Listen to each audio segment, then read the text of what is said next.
All right, today I'm very excited to have Sam Battenally. He's the founder and CEO of Rise, Rise Chain, in fact, to come and have a chat with us on all things EVM, scaling, founding. So, Sam, welcome. Thanks so much for being here. Can you share with us a bit more about yourself? Awesome. Thanks, Imran. Thanks for having me on. I'll give you a bit of background about myself. So I've been in, my background's in software engineering and embedded systems. That's really where I started out my career in various startups. I've been dabbling in crypto since 2013. I was one of the earlier Dogecoin miners of all things. That was the coin of choice when I went deep into the mining rabbit hole. But kind of was fairly interested in the space for a while there. I worked for a solar energy startup.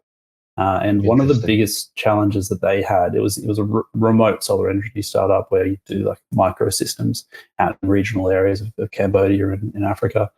And one of the biggest challenges they had was really payments. That most of these people were unbanked, so it wasn't a charity. They had a solid business model, but people just couldn't make the payments.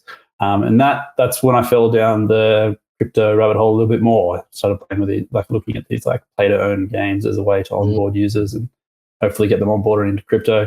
But essentially that caught my interest, and given my software background, kind of fell into HFT trading, as you do. So I spun up a few HFT algos on Bitfinex and Binance that did relatively well, and ran that for about 2 years. And then I launched a Vault protocol on Phantom with a good friend of mine. He was the brains of the operation. Came up with the strategy. Vault protocol. Vault, yeah. It was initially a Yearn fork, but the strategy itself was novel. EVM based. So on Phantom, we were doing actively managed delta neutral strategies. It's a bit of a mouthful, but what that means is that anytime the market moves, we needed to land a rebalance transaction. And anytime the market moves is when there's congestion in the network. Yes. So I had a lot of fun, like building that project. So much fun. Met a lot of great people, really got in the trenches. I've got a real soft spot for anyone that builds in the Vault space because they connect to all the different protocols and they've got a really solid knowledge of what's going on in the weeds. And I feel like they don't get the love they deserve just because it's not as like, hot as other products. I remember the days when Phantom was really degen and Phantom was called Phantom. It was fun. It was fun back then. Yeah, like 2020, 2021 Phantom. Oh, that was good. Yeah, man, it was popping off. Such a strong community of people that just were vibing. It was weird. There was like a divide between the foundation. The foundation was just cooking, doing their own thing. And the community was just like made their own fun. It was good. But yeah, so that RoboVault, we did pretty well. I think we hit about $55 million TVL, had a few iterations, learnt a lot. But as I was saying, the biggest challenge that we had was landing this rebalance transaction. Anytime the market moved, it'd just be so congested. We had 3 different keepers. I had Chainlink, Gelato, and my own custom keeper, just trying to land these rebalance transactions. And ultimately, we decided to wrap up the protocol in January of 2021. We didn't have a token, so it's quite easy to wrap things up. But the reason was really that we didn't have confidence we'd be able to land these transactions in a deterministic amount of time. And in turn, it just added more risk to the strategy. So liquidity was pulling out of the market. We didn't have confidence. So we decided that came to the conclusion that the infrastructure layer just wasn't up to scratch yet for this application. And that left me kind of disappointed. I was like, I put my blood, sweat, and tears into this project. But the bottom line is that the protocol layer just can't support it just yet. That's really what got me interested in the protocol layer. Fell down the L2 rabbit hole. I'm a big fan of EVM. I think it's just got so much momentum. So I really wanted to level up EVM and make it more performant, which is how I ended up with Rise. That's very interesting. Because like I came from the EVM world. I kind of operate in SVM now. But I remember those days as well, after DeFi summer and then during the trenches of the bear, before what we've experienced this couple of years. It's also very telling. Yeah, it's also very telling that it was, oh my God, yeah, it's such a blow after blow, you're right. But I think it wasn't as bad as the post ICO 2018 vibes, which people really had like real existential crisis around like, will crypto survive? but I think like there was a very strong confidence that it would revive somehow.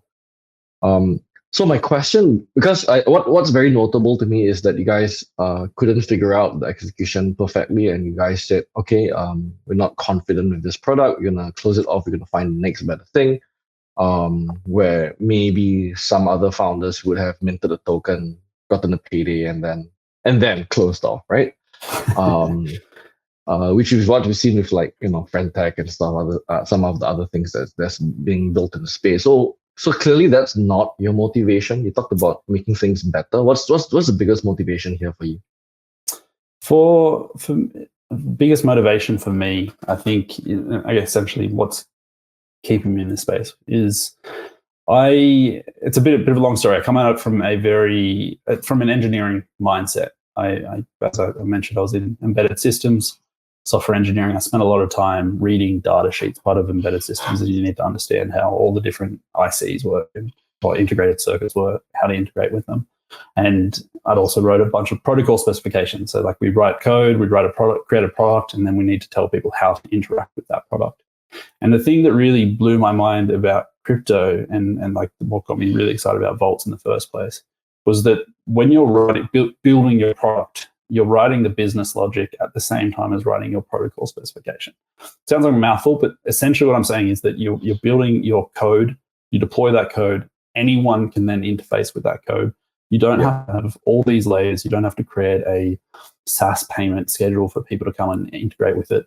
And that blew my mind. And I think that the thing that really keeps me here is that at more of like a macro systems level, that transparency and trustless systems will just break down these barriers of opportunity.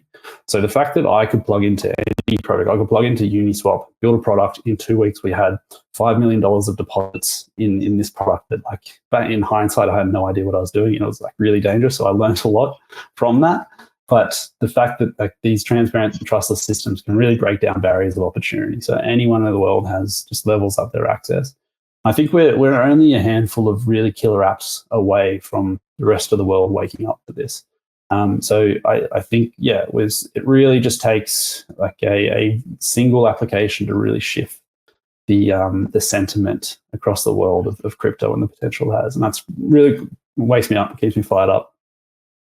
As a DeFi and decentralization maxi, I'm very excited to hear that. I absolutely concur, and actually, like, that's why we started We Never Left, because we really focused on what will bring that critical point, like critical mass across, right? So tell me about Rise, right? So Rise is the new L2 on the block.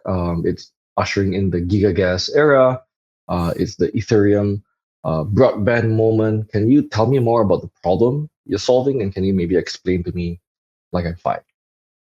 Yeah, look, I'll start at the problem, and then I'll dig into what exactly we're tackling. So the problem, as simply put, is bandwidth. That today there just isn't enough bandwidth in EVM blockchains or in blockchains overall to support the kind of demand that we need for existing applications. They're hitting their limits. Like Base is just essentially constantly at its limit.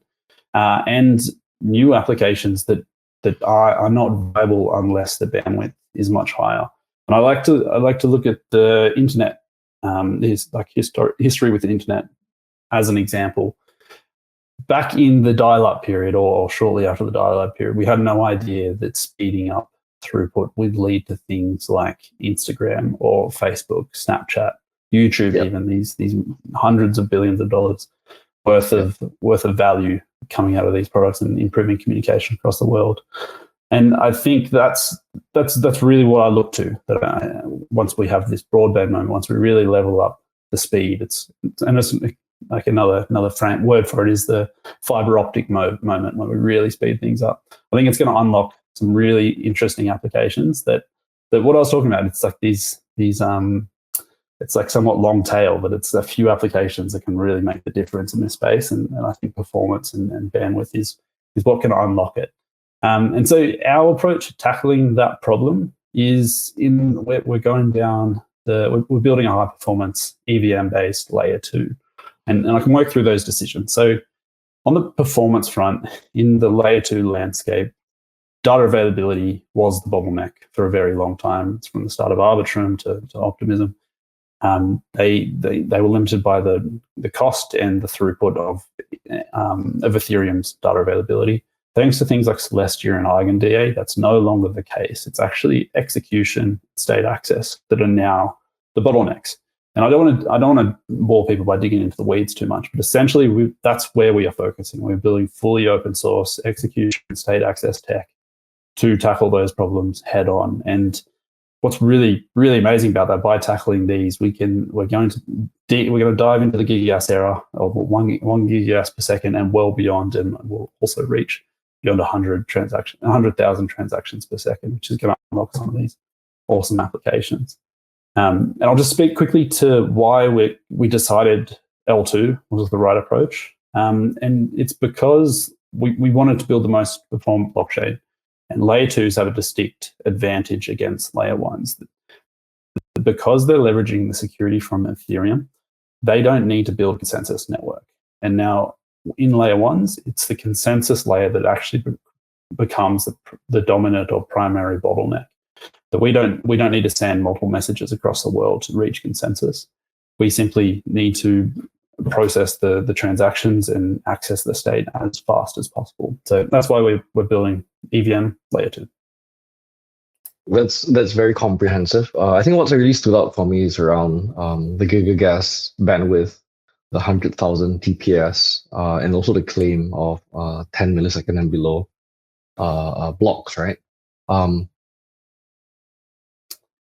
Is Rise the first to try to achieve this, or do you think that you guys would be the best to execute on this? I know that there's like Mega If, and then of course you have like a giant in the room like Base, and of course like many other L2s trying to compete in this space. But why Rise then? Yeah, look, so we're definitely, I think everyone building today is standing on the shoulders of giants, and there's teams having a stab at making this work, and ultimately it's going to take an industry to really get to where we want to go. Why we're different? So in comparison to Base uses Ethereum as their data availability layer, so they're kind of throttled by the performance of Ethereum's DA. So the kind of bandwidth you get from Ethereum's blobs is their real limitation. And as for Mega's taken a slightly different approach. Fairly different approach. They've taken the approach of kind of going for the highest performance, increasing the cost of the sequencer, quite a bit. So state access today is essentially the hardest challenge in performance. Execution, like a tough challenge. Execution is essentially just how fast you can process transactions. State access is pulling the state from memory and sending it back, writing it back. And now usually that would sit in a database. So using an SSD, all of that state would live in a database, and then you'd also have to calculate a Merkle root. To get into the weeds a little bit too much there, but there's kind of two approaches. You can hold the entire state in RAM, in random access memory in your CPU, my MacBook that I'm on right now that has 32 gigs. Mega's taking the approach, they're just going to increase the RAM quite a bit to up to 1 to 2 terabytes to fit the state in there. We're taking the approach that we want to still maintain state within SSDs. And to do that, we've got to build a new database from the ground up. And why this is important is because it means we'll be able to run our sequencer and run our 4 nodes on much cheaper hardware, which gives us a strong avenue to decentralization. And it's like decentralization is essentially people say it's a meme at this point, but the key things that are important to us is censorship resistance and liveliness. That if we can decentralize our network, we can maintain those two components, because I think particularly censorship resistance, it's going to be a problem in the coming years. So if you want to build a network that can sustain long term and is invulnerable to regulation, then you're going to need censorship resistance. So that's the key differentiator in the way we're tackling it. And yeah, we're on track. We've got an internal test net that just hit over a GigaGas in the test net, so things are going well. Very nice. And can you tell me about You were saying that we are a few mega apps or next gen apps away from adoption. What do you think your hypothesis is, right? Like, what kind of apps are you seeing or being conjectured at this point that could change the game because of the performant nature of a chain like Rice within EVM that you've not seen before? Yeah, it is really hard to know this, because I think once we hit this, the next killer app, I think the industry is going to be surprised that it was that really like kicked things off. So it could be like an incredible DeepIn project that globalizes telecom or something like that. But the ones that are a bit more tangible that I am particularly excited about and very confident in short to medium term lean in the DeFi category. So what I'm super excited about is central limit order books on chain. So for those that don't know, central limit order books are the mechanic that they're used in centralized exchanges. You essentially have an order book of limit orders, and that's how people trade in a matching engine. And this is what traditional finance is generally based on. This is what market makers are more familiar with. And ultimately, central limit order books are just far more efficient at higher volumes. There's far more justification to essentially reduce the spread within central limit order books. And the reason why central limit order books haven't worked on chain yet at mass is because of performance. That essentially building a matching engine on chain is very, very expensive. It uses a lot of gas. You need market makers want to be able to have hundreds of orders open at any one time and be able to close orders in handfuls of milliseconds. And so that's what we're looking to unlock, really, is this era where I think AMMs will always have their place, but central limit order books are how we flip the tables. So I really think that there's a potential for on-chain volume to flip off-chain volume in the not too distant future. So that's what I'm very bullish on that. I mean, coming from a perps dex, I'm from a perps dex. There's actually a central limit order book on chain, so know exactly what you're talking about. And I think like that next level of performance is, I think, really going to bring like that 10x experience or 10x improvement in like ultra low latency, congestion proof, so on and so forth. That I mean, typically a central exchange user would just not tolerate coming on chain, right? There's a reason why derivatives volume are on sexes like many multiples right now, and they're not moving yet, right? And I think I'm a marketer, but I have a belief that there's only so many times you can try to plaster your logo onto Lambos, and you're still not going to bring those guys over, right? Until certain performance improvements are entering the room. So I actually agree with you, and I'm very interested to see what happens from there. Let's talk about some common experiences, because I think we've actually not talked before today, but we have several ties, right? Not least with Loy. Loy is the founder of Kyber and Caliber, which actually incubated Rise. And in fact, Sasha, your co-founder, was in the trenches with me back in Kyber Swap. So she was the head of BD, I was the head of marketing. Maybe tell me more about your experiences going in to Caliber, working with Loy, teaming up with Sasha. How's that whole journey been in the last year plus?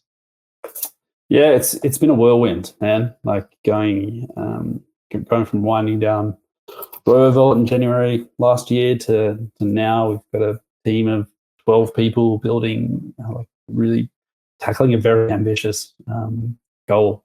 But yeah, we honestly wouldn't be here without Loy. He's been so pivotal in making this happen. I think like Loy has a lot of respect in the communities. I think he's essentially mentored a lot of people, and I consider him a mentor to me.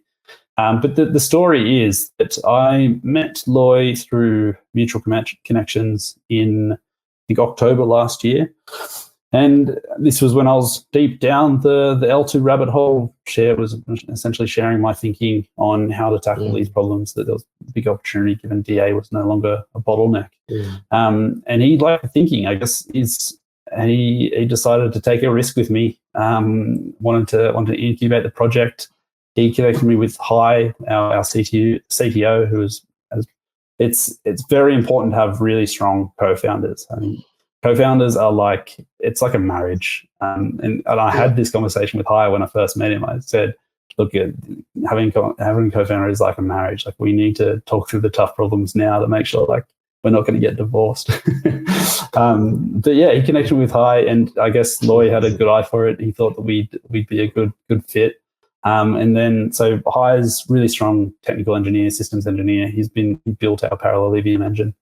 And then Loy connected me with Sasha. A few months later, she was the head of growth. So in the trenches with you at Kyber, super well connected in the application domain through Kyber. But yeah, as for the experience, like, I think this industry is has, like, there's so much going on in the industry, and there's so many risks that the social filter is it's leaned on quite a bit. So having people that you trust in the industry goes a long way. And Loy's built that trust in the industry, and essentially through us being mentored through him, we've been able to leverage that trust.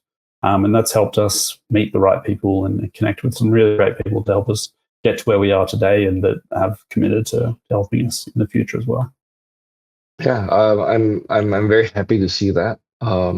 Everything you shared rings exactly true to my experience, and I still consider Loy very much a good friend and mentor, and someone I feel personally as well very, very indebted to. Yeah, what made you look for an incubator and support? How was that experience specifically around incubation, and what would you advise other founders that are getting started today, such a big, messy, chaotic industry, how to get started and find the berry?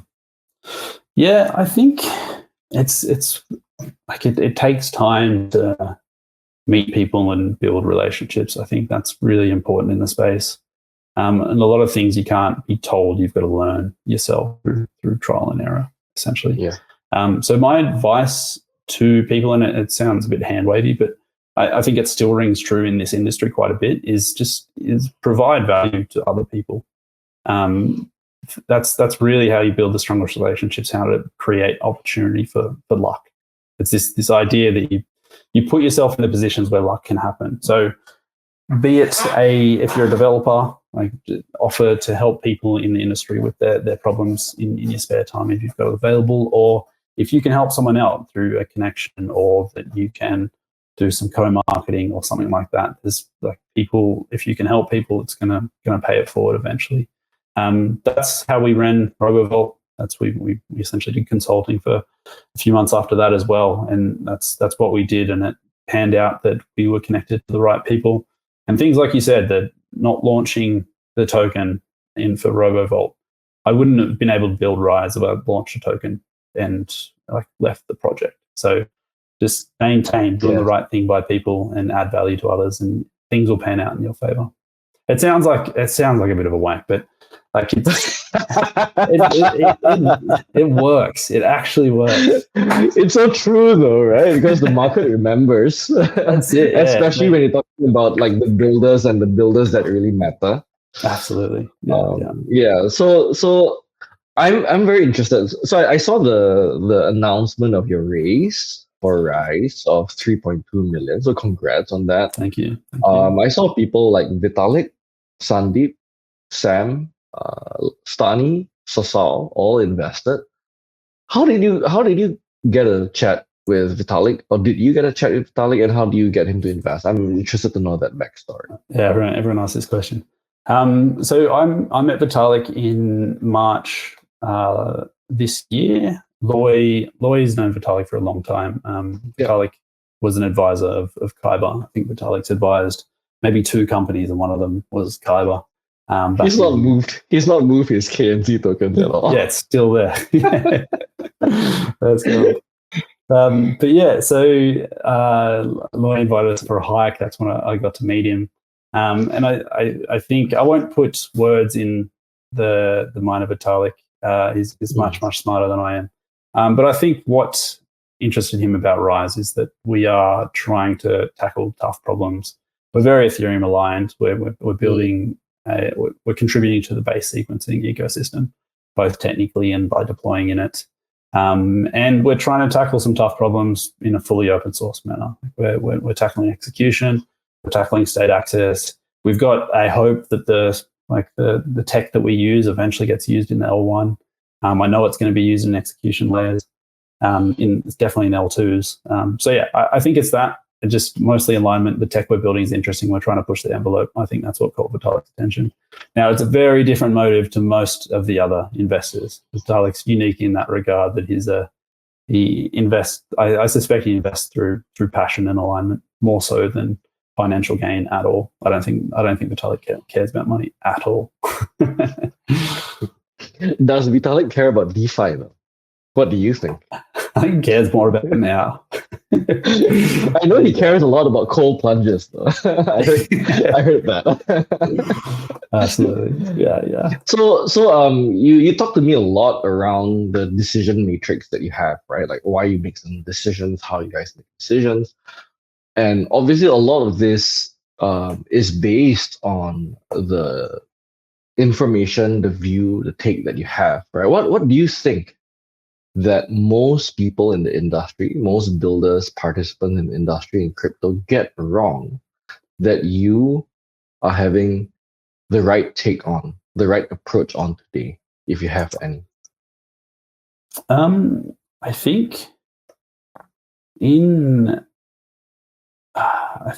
crypto, I think some of the biggest improvements in crypto have been from people who can think from first principles and kind of tackle the big challenge. Like there's a lot of pressure, particularly as you're trying to raise money to like there's some safety because in crypto, unlike Web2, there's an avenue to liquidity that's pretty direct. So that leads people to be a little too pragmatic about their decisions in some regard. So I think the approach that we're taking is that we are thinking big. Like nothing is off the table for how we tackle these problems. And when we make decisions, I talked to the team about this a lot.